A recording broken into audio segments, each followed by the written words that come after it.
Hello and welcome to my library. आज है 14 जून 2020। 14 जून 2020 से संबंधित जितने भी महत्वपूर्ण प्रश्न बन सकते हैं वह हमने इस वीडियो में ऐड करने की कोशिश की है। इस वीडियो की पीडीएफ फाइल आपको इसी वीडियो के डिस्क्रिप्शन में मिल जाएगी, जो कि बिल्कुल फ्री है। पीडीएफ नोट्स आपको टेलीग्राम चैनल पर भी मिल जाएंगे। टेलीग्राम चैनल की लिंक भी आपको डिस्क्रिप्शन में मिल जाएगी। तो चलिए आज का वीडियो शुरू करते हैं। पहला प्रश्न है, किस राज्य ने पंचवटी योजना शुरू की है? तो उसका उत्तर है सी, हिमाचल प्रदेश। हिमाचल प्रदेश ने पंचवटी योजना शुरू की है। अब ये योजना किन के लिए शुरू की है?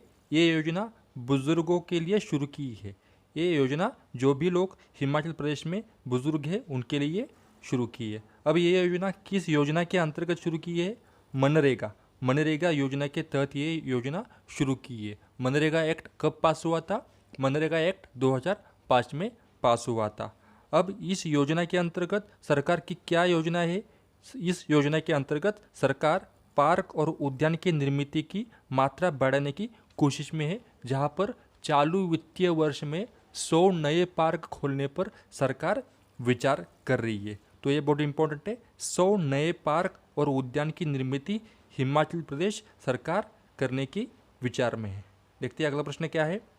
हाल ही में किसने lockdown licence living and other stories नाम का पुस्तक लॉन्च किया है? उसका उत्तर है बी, शोभा डे। शोभा डे ने ये पुस्तक लिखा है, जहाँ पर उस पुस्तक ने उन्होंने कोरोना के ऊपर फोकस किया है, उनका लक्ष्य केंद्रित किया है, जहाँ पर इस पुस्तक में कोरोना से हुई तकलीफ़ों को यहाँ पर प्रस्तुत किया है, और उसी समय उन्होंने पुस्तक में कोरोना से निपटने के तरीके भी लिखे हैं। तो ये बहुत इंपॉर्टेंट प्रश्न हो सकता है आने वाले एग्जाम के लिहाज से। अब बचा हुआ ऑप्शन क्या है? चेतन भगत। अब चेतन भगत के बारे में कुछ महत्वपूर्ण फैक्ट्स जानते हैं। चेतन भगत के कुछ लिखे हुए मशहूर उपन्यास नॉवेल्स के नाम में लेता हूँ, जो कि बहुत इंपॉर्टेंट है। The 3 mistakes of my life, ये पुस्तक 2008 में लॉन्च की गई थी। 2 स्टेट्स, ये पुस्तक 2009 में लॉन्च की गई थी, जिसके ऊपर मूवी भी आ चुका है। हाफ गर्लफ्रेंड 2014 में आई है पुस्तक, ये भी बहुत, इसके ऊपर भी मूवी आ चुकी है। अब चेतन भगत को कौन सा अवार्ड मिला है? चेतन भगत को CNN IBN Indian of the year ये अवार्ड मिला है, जो अवार्ड उनको 2014 में मिला था। ये बहुत इंपॉर्टेंट है। किस साल में मिला था? 2014 में चेतन भगत को ये अवार्ड मिला था। अब बचा हुआ ऑप्शन कौन सा है? अरुंधति रॉय। अभी अरुंधति रॉय को कौन सा अवार्ड मिला था? अरुंधति रॉय को बुकर प्राइज नाम का अवार्ड दिया गया था, और ये अवार्ड उनको किस पुस्तक के लिए दिया गया था? The God of small things, ये पुस्तक उन्होंने लिखा था, और उसके लिए उनको ये बुकर प्राइज नाम का अवार्ड दिया गया था। देखते हैं अगला प्रश्न क्या है। हाल ही में किस देश के मानव रहित पनडुब्बी ने सबसे गहरा गोता लगाया? तो उसका उत्तर है सी, चीन। चीन ये देश के मानव रहित पनडुब्बी ने सबसे गहरा गोता लगाया। दुनिया के सबसे गहरे सागर में गोता लगाकर चीन की पनडुब्बी ने अपने आप में एक रिकॉर्ड बनाया है। अब ये गोता कितना गहरा था? ये गोता 10,767, ये बहुत इंपॉर्टेंट है, 10,767 मीटर का ये गोता, इतना गहरा गोता था। और उसी समय उस पनडुब्बी का नाम क्या था? हैदेऊ एक। ये बहुत इंपॉर्टेंट है, इसका नाम आ सकता है एग्जाम में। किस नाम के पनडुब्बी ने सबसे गहरा गोता लगाया? तो हैदेऊ एक इस नाम के मानव रहित पनडुब्बी ने सबसे गहरा गोताया 10,767 मीटर का गहरा गोता लगाया। अब ये गोता कहाँ पर लगाया गया? पश्चिम प्रशांत महासागर के मरियाना गर्त में ये गोता लगाया गया। तो ये बहुत इंपॉर्टेंट फैक्ट बन सकता है इस क्वेश्चन का। चीन के मानवरहित पनडुब्बी ने 10,767 मीटर का यहाँ पर गोता लगाया। ओके, देखते हैं अगला प्रश्न क्या है। QS वर्ल्ड यूनिवर्सिटी रैंकिंग 2021 अनुसार भारत की कौन सी संस्था प्रथम स्थान पर है? तो उसका उत्तर है बी, IIT बॉम्बे। अब QS के बारे में जानते हैं। QS क्या है? क्वार्क्वेरली साइमंड्स। ये रैंकिंग, यूनिवर्सिटी रैंकिंग करने वाली यूनिवर्सिटी या फिर कॉलेज का रैंकिंग करने वाली संस्था है जिसने 2004 में पहली बार रैंकिंग देना शुरू कर दिया। अब 2020 में भारत का आईआईटी बॉम्बे प्रथम स्थान पर है, आईआईटी बेंगलोर दूसरे स्थान पर है और आईआईटी दिल्ली तीसरे स्थान पर है। अगर हम लोग विश्व स्तर पर बात करते हैं तो आईआईटी बॉम्बे का स्थान है 172, 172 आईआईटी बॉम्बे का स्थान है। अगर हम लोग आईआईटी बेंगलोर के बारे में बात करें तो 185, 185 रैंक है आईआईटी बेंगलोर का। और आईआईटी दिल्ली के बारे में बात करें तो आईआईटी दिल्ली का 193 ए रैंक है। अगर हम लोग विश्व स्तर पर बात करें तो सबसे प्रथम क्रमांक किसका है? Manchester institute of technology that is MIT, उसका प्रथम क्रमांक है। दूसरे स्थान पर कौन है? Stanford university. और तीसरे स्थान पर है हार्वर्ड यूनिवर्सिटी।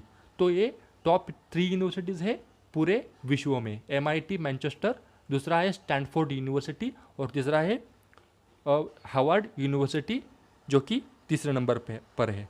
अगर हम लोग भारत की बात करें तो भारत में आईआईटी बॉम्बे 1 नंबर पे है, 2 नंबर पे है बेंगलुरु और 3 नंबर पे है आईआईटी दिल्ली। चलिए देखते हैं अगला प्रश्न। हाल ही में पद्मश्री सम्मानित किस व्यक्ति का निधन हो गया है? तो उसका उत्तर है प्रीतम सिंह। प्रीतम सिंह ये व्यक्ति है जिनको पद्मश्री से नवाजा गया था और उनकी अभी हाल ही में उनका निधन हो गया है। अब उनके बारे में कुछ फैक्ट्स जानते हैं। वो 1998 से 2003 तक IIM that is Indian institute of management Lucknow के बतौर निर्देशक यहाँ पर उन्होंने काम किया था। उन्होंने 7 एकेडमिक पुस्तकें भी लिखी है। वह पंतप्रधान एम्पावर्ड एक्सपर्ट कमिटी के सदस्य भी रह चुके हैं। ये बहुत इंपॉर्टेंट है, एम्पावर्ड एक्सपर्ट कमिटी के सदस्य भी रह चुके हैं डॉक्टर प्रीतम सिंह। तो ये बहुत इंपॉर्टेंट फैक्ट है प्रीतम सिंह के बारे में। देखते हैं अगला प्रश्न क्या है। जागतिक बाल मजदूर निषेध दिन कब मनाया जाता है? तो ये दिन मनाया जाता है 12 जून को। 12 जून को ये दिन मनाया जाता है। ये दिन कौन मनाता है? इंटरनेशनल लेबर ऑर्गेनाइजेशन, जिसकी स्थापना 1919 हुई थी। ये दिन किसने मनाना शुरू किया? ILO that is international labour organisation, जिसकी स्थापना 1919 में हुई थी। जहाँ पर ये दिन या फिर ये जागतिक बाल मजदूर निषेध दिन सबसे पहले कब मनाया गया था? साल 2002 में। तो ये भी इम्पोर्टेंट फैक्ट है। अब इस दिन का मुख्य उद्देश्य क्या है? बाल श्रम पर रोक लगाना। बाल श्रम पर रोक लगाना या फिर बाल मजदूर पर रोक लगाना इस दिन का मुख्य उद्देश्य है। अब इस साल की थीम क्या है? इस दिन की थीम है कोविड-19 protect children from child labour now more than ever. ये थीम है इस साल के जागतिक बाल मजदूर निषेध दिन का। मैं फिर से रिपीट करता हूँ, थीम क्या है? कोविड-19 protect children from child labour now more than ever. और ये दिन कौन मनाता है या फिर ये दिन मनाना किसने शुरू किया? ILO international labour organisation. चलिए देखते हैं अगला प्रश्न क्या है। अगला प्रश्न है, किस बैंक ने अंशुमन शर्मा को सरकारी नामांकित निर्देशक के रूप में नियुक्ति दी है? तो उसका उत्तर है IDBI। IDBI ने यहाँ पर उनको नियुक्ति किया है नामांकित निर्देशक के रूप में। अब इसके बारे में कुछ फैक्ट जानते हैं। अभी अंशुमन शर्मा को IDBI का नामांकित निर्देशक के रूप में नियुक्ति दी है, जहाँ पर उनकी नियुक्ति 11 जून 2020 से प्रभावित हो चुकी है। अब यहाँ पर IDBI के बारे में आया है, तो IDBI के बारे में कुछ थोड़ी जानकारी लेते हैं। IDBI का फुल फॉर्म क्या है? IDBI का फुल फॉर्म है industrial development bank of India. फिर से बताता हूँ, industrial development bank of India, जिसकी स्थापना कब हुई थी? 1964 में इसकी स्थापना हुई थी। अब उसका स्लोगन क्या है? IDBI बैंक का स्लोगन क्या है? बैंक ऐसा दोस्त जैसा। ये बहुत इंपॉर्टेंट है, ऐसा क्वेश्चन एग्जाम में आ सकता है, खासकर बैंकिंग के एग्जाम में ऐसा क्वेश्चन आ सकता है। सो स्लोगन क्या है IDBI बैंक का? बैंक ऐसा दोस्त जैसा। अब इसका ओनर कौन है? IDBI बैंक का ओनर है LIC, that is life insurance corporation of India. अब बचा हुआ ऑप्शन कौन सा है? ICICI bank. ICICI बैंक का फुल फॉर्म क्या है? Industrial credit and investment corporation of India. इसकी स्थापना कभी हुई थी? 1994 में। और स्टेट बैंक ऑफ इंडिया का फुल फॉर्म क्या है? SBI का फुल फॉर्म क्या है? State bank of India. तो ये बहुत इंपॉर्टेंट फैक्ट्स है इस क्वेश्चन में हम लोगों ने देखे। देखते हैं अगला प्रश्न क्या है। किस एयरपोर्ट पर स्मार्ट इरिगेशन सिस्टम का निर्माण किया गया है? तो उसका उत्तर है सी, बंगलुरु। बंगलुरु के एयरपोर्ट पर स्मार्ट इरिगेशन सिस्टम का निर्माण किया गया है। अब इस निर्माण का उद्देश्य क्या है? 100 एकड़ ज़मीन पर यहाँ पर ये स्मार्ट इरिगेशन सिस्टम चलेगा, जहाँ पर यह मौसम पर आधारित स्मार्ट स्वयंचलित सिंचाई प्रणाली है। मतलब इसको रिमोट कंट्रोल से या फिर एक ऐप से यहाँ पर इस प्रणाली के लिए, इस इरिगेशन सिस्टम के लिए एक ऐप डेवलप किया है, जिसके ऐप का उपयोग करके हम इस सिस्टम को चला सकते हैं। तो ये बहुत इंपॉर्टेंट है। किस एयरपोर्ट पर शुरू हुआ है? बेंगलुरु के एयरपोर्ट पे यहाँ पर ये शुरू हुआ है। और कितने एकड़ पे ज़मीन पे शुरू हुआ है? 100 एकड़ ज़मीन पर इसका अमल होने वाला है, जहाँ पर ये स्वयंचलित प्रणाली है, स्वयंचलित सिंचाई प्रणाली है, जहाँ पर इसको हम लोग एक फ़ोन के ऐप से नियंत्रित करने वाले हैं। ओके, देखते हैं अगला प्रश्न क्या है। भारतीय आहार शरीर के लिए स्वस्थ नहीं है, ऐसा किस कमीशन ने कहा? उसका उत्तर है ए, ईट लैंसेंट समिति। ईट लैंसेंट समिति ने ऐसा कहा है, जहाँ पर ये समिति के सर्वेनुसार देश के सभी राज्यों में लिया जाने वाला आहार लोगों के स्वास्थ्य के लिए अच्छा नहीं है। उनके अनुसार दिन में 2503 कैलोरी लेनी चाहिए स्वस्थ रहने के लिए, लेकिन भारत में दिन में 2503 कैलोरी से कम कैलोरी मिलती है। और इसकी वजह से उन्होंने कहा है कि भारतीय आहार शरीर के लिए स्वस्थ नहीं है। अब ईट लैंसेंट समिति के बारे में कुछ फैक्ट जानते हैं। इस समिति में 16 देशों ने भाग लिया है। इस समिति में 16 देशों के 32 प्रमुख वैज्ञानिकों का संगठन है, जो कि अलग अलग क्षेत्रों से आते हैं। कितने देश है? 16 देश है।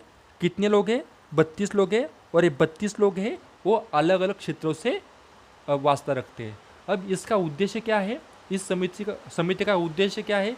विश्व में सभी के लिए सतत अच्छा भोजन प्रदान करना इस समिति का उद्देश्य है। देखते हैं अगला प्रश्न क्या है।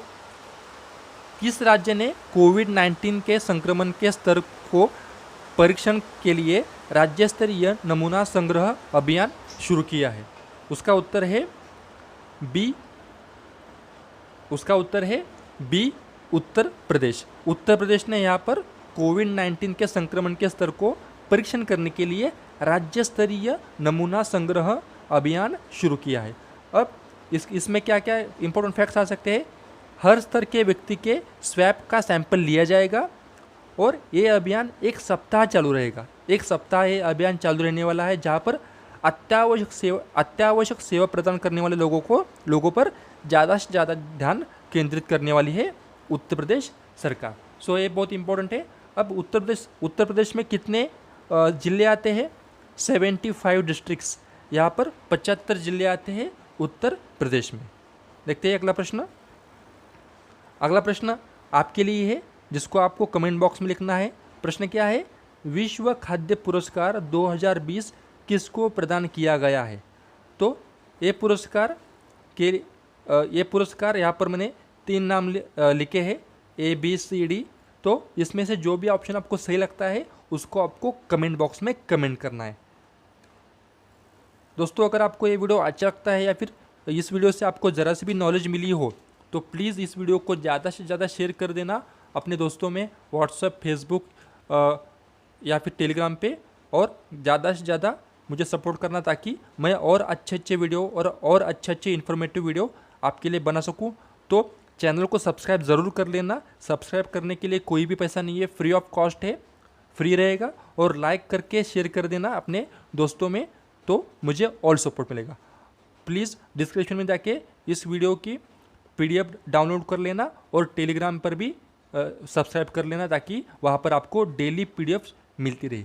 तब तक के लिए चलिए रुकता हूँ मैं यहाँ पर, तब तक के लिए जय हिंद।